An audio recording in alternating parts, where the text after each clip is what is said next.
extra minutes. What is it about bats that fascinates you? Well, they're just very amazing animals once you get to know them, and this is the trouble that most people, they see the dark, scary shapes at night and a lot of squabbling and fighting noises, and they don't see them like we do as the people who rescue them and care for them. I certainly don't think of bats as warm and cuddly. Nobody does.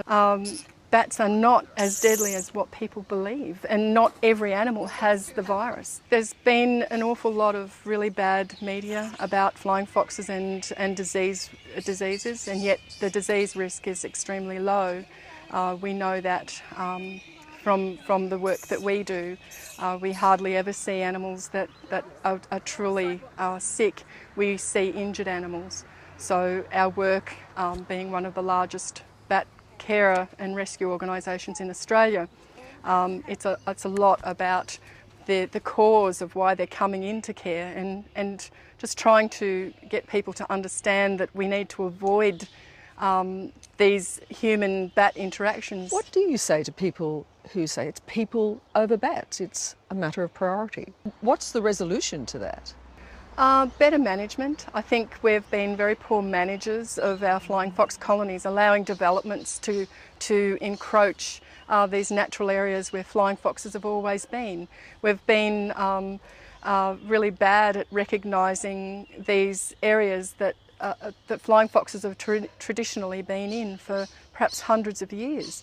And it's about leaving those areas and keeping them for the flying foxes so that they don't have to fragment and go split up into smaller groups into our suburbs. People see them in big colonies, but they don't realise that these animals are actually disappearing. If we lose our flying foxes, the diversity of our forests will actually deplete, and the pollen and the seeds that they create are tomorrow's forests. They're the future. It's hard to mount an argument for the bat, though, when it carries such a deadly virus. That's right, and that's why you don't touch and you leave it to the experts who know. We're trained to handle them. Have you ever been scratched or bitten? I was actually bitten by an infected animal. So you've actually been bitten by a bat that had the Lyssa virus? Mm-hmm. I'm here to tell it.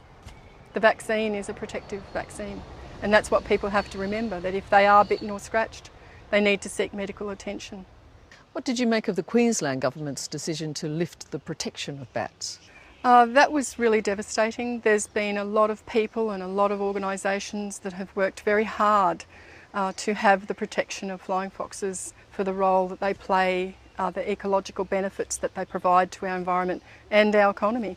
So truly it was really devastating, because back in 2008 it was declared an act of cruelty to shoot a flying fox, and then to then allow orchardists to go back to that method of ineffective crop protection is a little bit backward in our minds.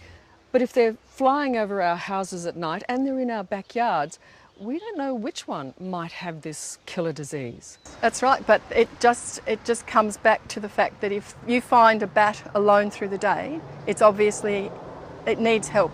So that's when you call the experts. We're vaccinated, trained to do the job, and we'll come and get that bat. And that's where we just don't want people touching them. If you don't touch bats, you have nothing to fear from them being close by or flying over the head, coming into your backyard at night. The truth is, we've now got a rabies in Australia. So do many other countries. And they deal with them a lot better than what we do. We've been in denial about that, I think. We have, yes. And we're very lucky, really, that it's in such a low percentage of animals, and that we have services like we are that go out there and protect people's health by rescuing these animals before people try to do it themselves, rescue animals themselves. All right, any last